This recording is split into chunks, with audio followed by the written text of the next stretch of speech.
Bugün sizə diyetoloqa getmədən, heç bir arıqlama çayı, kofesi istifadə etmədən 65 kilodan 47 kiloya necə düşdüm, onu danışacağım.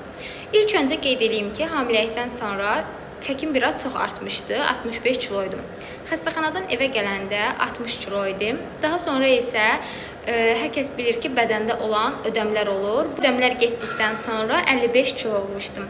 Artıq bundan sonra qalan bu çəki mənim öz çəkim idi. Yəni artıq köklü idi.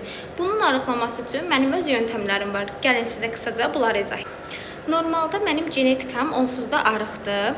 Amma yenə də bu çəki mənim üçün çox idi. Hər gün səhər tezdən yuxudan duranda günümü bir stəkan kofe ilə açdım.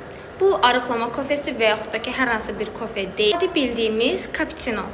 Hər səhər yuxudan duranda, səhər dediyim saat 9-10 radələrində bir stəkan cappuccino içirdim və bu isə məni tox saxlayırdı. Səhər və günorta yeməyimi birləşdirərək saat 1-2, bəzən 3 bu saatlarda yemək yeyirdim. Dediyim kimi genetikam arıqdır deyə zaten yemək çox yeyə bilmirdim, amma həmin ərəfələrdə əvvəldən çox yediyim üçün mədəm də çox böyümüşdü və çox yeyirdim.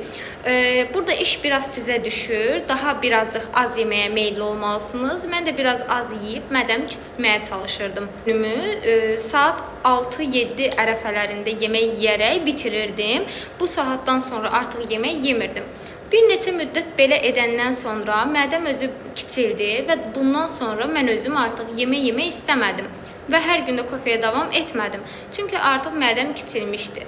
Qeyd edeyim ki, mənim təzyiqim aşağıdır. Buna görə mən kofe içə bilirəm.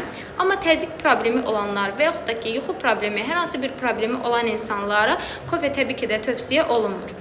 Amma tək kofe içərəkmi arıqladım? Xeyr. Təbii ki də mən hər gün ən az 10.000 addım atırdım. Eyni zamanda yediyim yeməklərə diqqət edirdim. Tək az yemək deyil, düzgün yemək. Məsələn, mən çörəyi həyatımdan demək olar ki, tamamilə kəsmişdim. Çox az çörək yeyirdim.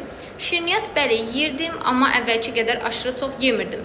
Siz hər halınızda gözəlsiniz, amma özünüzü görmək istədiyiniz çəkidə təbii ki də görə bilərsiniz. Bu sizin gücünüzdən, iradənizdən asılıdır. Hər birinizə uğurlar arzu edirəm. İnşallah ki, istədiyiniz çəkidə olarsınız.